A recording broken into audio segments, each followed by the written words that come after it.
التطور اللي الصين وصلت له ما بقاش ليه حدود، خصوصا في السكوتر الاقتصادي اللي هنشوفه النهارده. تقريبا ده واحد من اقوى المواصفات اللي هتشوفوها على سكوتر 150 سي سي، مش بس في السوق المصري ولكن في العالم كله. فتعالى نشوف النهارده سكوتر ليدبي الجديد واهم مواصفاته. شركة ليدبي مش بس شركة جديدة على السوق المصري، دي جديدة على العالم كله. الشركة دي تابعة لهوجين، واحدة من أقوى الشركات في الصين وأقدمها، واللي بتنزل منتجات في مصر بقالها كتير. يمكن لو بتركب موتوسيكلات تسمع عن الإيفو 200، والوكيل بتاعها أبو المجد. وأبو المجد دايما سياسته بيحاول يختار حاجة الكواليتي بتاعها عالي. فليدبي هو براند عالمي نازل في أكتر من مكان. بصراحة لو دخلتوا على الويب سايت بتاعته هتعرفوا عنه تفاصيل كتير حلوة. طبعا احنا النهارده بنجرب من ليدبي الايلاند ال 150 بتاعهم، وده يعتبر اصغر سكوتر موجود عندهم، وعندهم موتوسيكلات توصل ل 700 سي سي.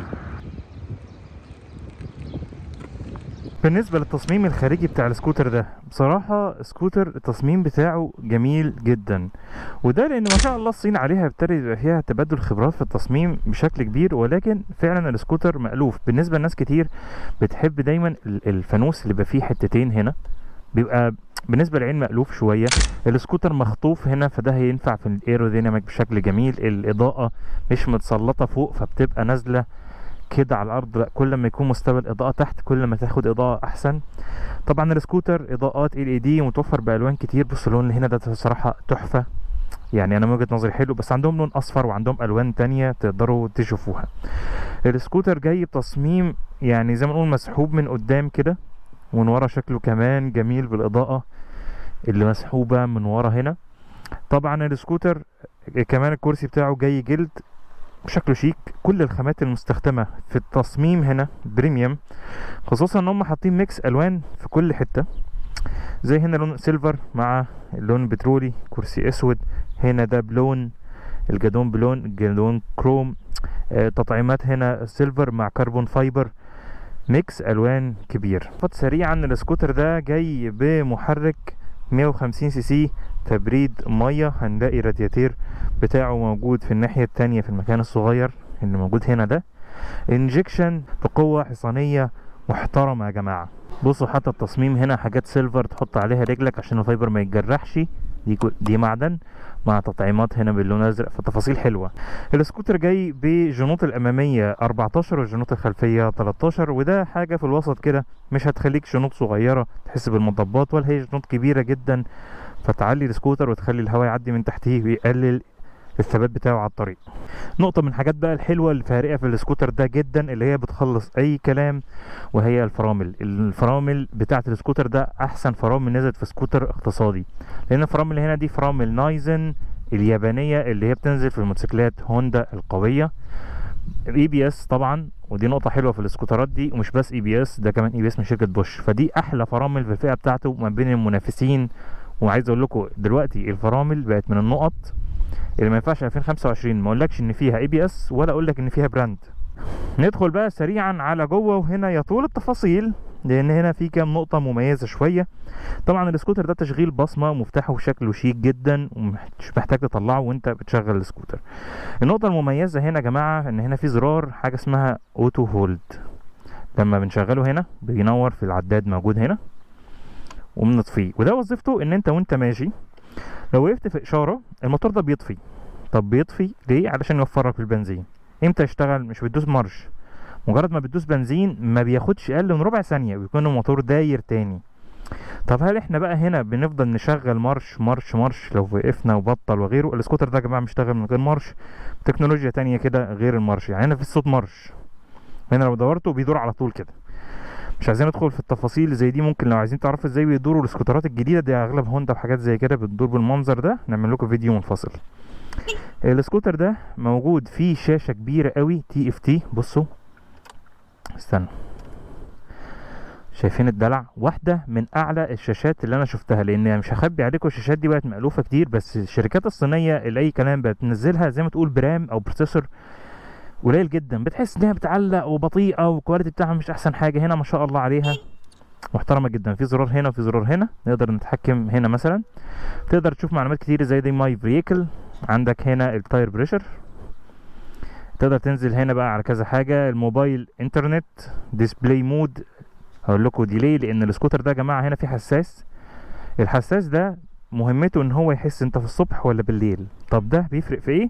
بيفرق ان انت لو الصبح الشاشة دي بتبقى لونها ابيض والاضاءة بتطفي، فهنا مفيش يعني مش غصب تنور الاضاءة.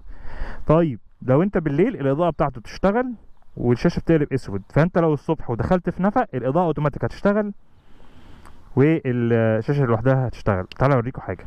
بصوا يا جماعة دلوقتي جوه الجراج حلو، الإضاءة مولعة والشاشة لونها أسود. بصوا أول ما بطلع في النور، بصوا أول ما أطلع في النور شايفين الإضاءة هيحصل إيه والشاشة قفلت ودي تقلب أبيض. وده اللي بيحصل جوه أي نفق أو لما يعني تبقى في أي ظروف مفيش تحكم في الإضاءة، في سنسور يسلك كل حاجة.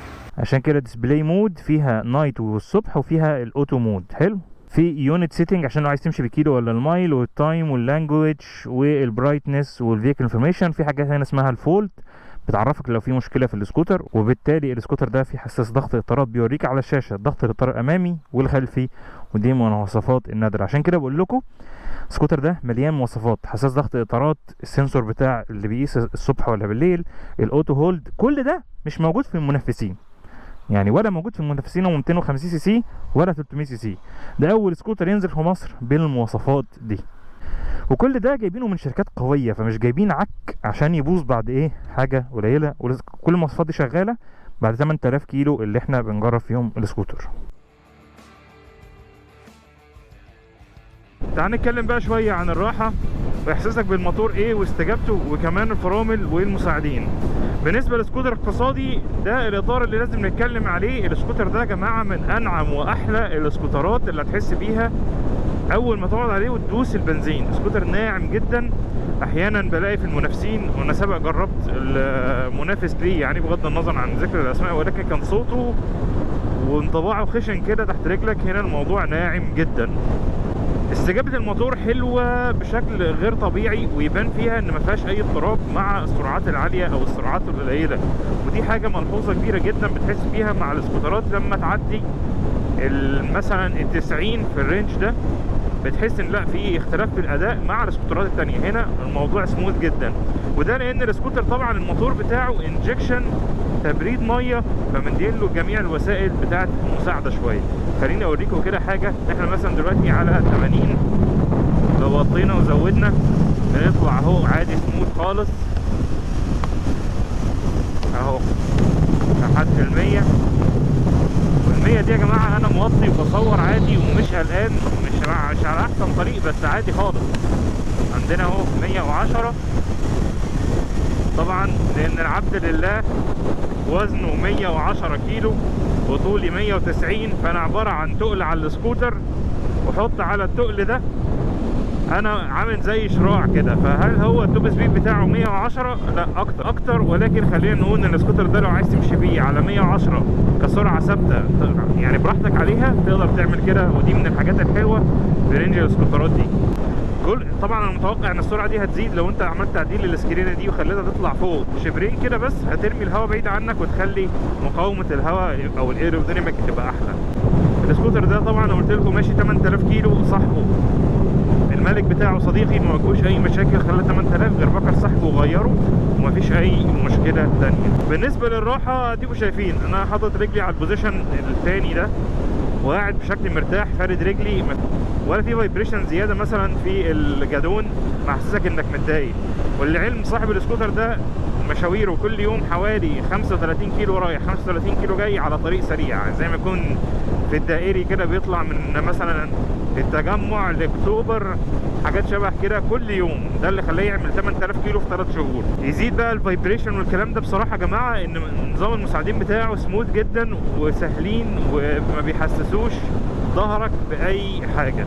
اخيرا وهو نظام الفرامل. طبعا نظام الفرامل زي ما احنا قلنا ان هو من شركات عالميه، نايزن اللي بتدي هوندا، والكنترول بتاع الاي بي اس من شركه بوش. فانا مش محتاج اقول لك قد ايه ان الفرامل دي قويه اصلا على سكوتر اقتصادي بسيط زي ده. ولكن فعلا الفرامل دي من الحاجات اللي استثمر فيها وانت بتشتري سكوتر، وممكن تكون واحده من الحاجات اللي تخليك تصرف نظر عن سكوتر تاني ما فيهوش اي بي اس قدام واحد فيه اي بي اس وبكواليتي نظيف، لان الاي بي اس ده من الحاجات اللي مش بس هتخاطر بحياتك وانت يعني معكش اي بي اس، خصوصا بقى احنا ساعات بنمشي في ميه وزحلقه لو انت زي في اسكندريه مثلا. ده كمان انت مع وقوعك ده هتصرف مصاريف رهيبه على الفايبر وعلى الدمج اللي هيحصل معاك. فانا بحس دلوقتي في الزمن اللي احنا فيه سكوتر ما فيهوش اي بي اس يعني بيبقى حاجه ما ينفعش تبص لها. يعني انا بحط عليه اكس من الاول، لان بقينا في 2025 كل السكوترات فوق ال 100,000 فيها اي بي اس، تيجي انت ما تحطليش اي بي اس يبقى احنا كده بنهزر. فالسكوتر ده يا جماعه احلى فرامل في الفئه بتاعته. في النهايه خلاصه اي ريفيو لازم تحكم عليه بعقلك من 3 حاجات. اولهم قطع الغيار، لازم تتصل بالوكيل وتسال على قطع الغيار لو موجوده ولا لا، لان السكوترات دي وارد ان هي تشوف الفيديو ده بعد 2-3 تكون ما بتنزلش، او ممكن تكون في بدايه الريفيو السكوتر ده مش موجوده وبعد 2 تظهر. فلازم تتصل بارقامهم، قلت لكم اللينك تحت بتاع صفحتهم، ادخلوا عندهم واسالوا على قطع الغيار لو عجبكم السكوتر. تاني حاجه الجوده اللي انا وديتها لكم في الفيديو، بصراحه يعني نصيحه مني، السكوتر ده واحد من اعلى الجودات اللي موجوده في الرينج بتاعه. واخر حاجه السكوتر ده ينفع لمين ولا لا؟